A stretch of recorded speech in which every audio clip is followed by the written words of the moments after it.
Good evening. Premier Doug Ford gave the province a look at his new government today, saying it's a government designed to fight Donald Trump and his tariffs. At the swearing-in ceremony, we also heard what might be the first comment so far from a representative of the King since Trump started making his 51st state threat.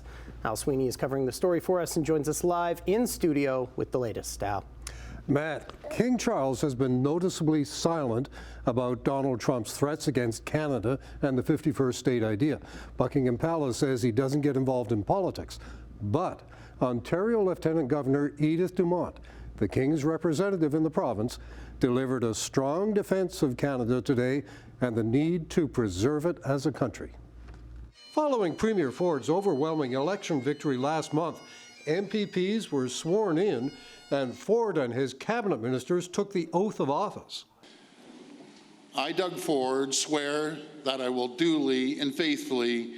All of it overseen by Lieutenant Governor Edith Dumont, who spoke out for Ontario's democracy going back to the birth of Canada and the need to protect it.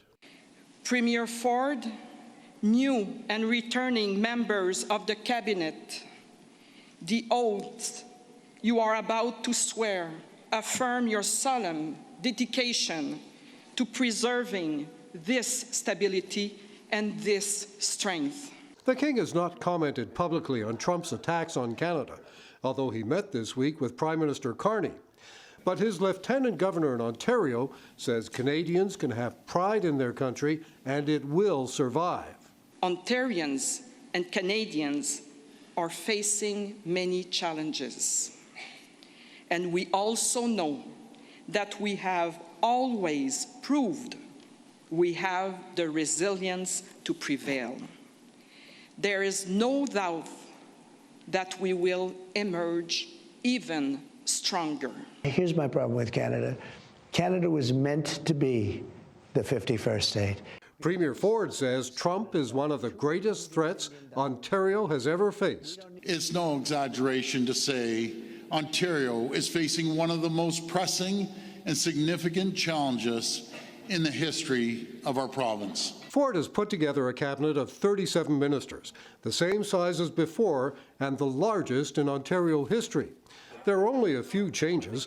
MP Z. Hamid from Milton is the only new minister in charge of auto theft and bail reform.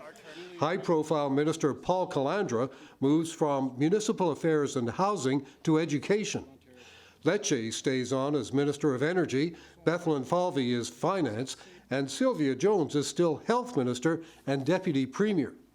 Opposition leader Marit Stiles says every MPP should be pushing back against Donald Trump and his tariffs, but was looking for change in the cabinet that didn't happen. That he has to fight the affordability crisis, that we need to see affordable housing being actually built, and we need to bring back real rent control. Ford is focused on Donald Trump. Canada will never be the 51st state.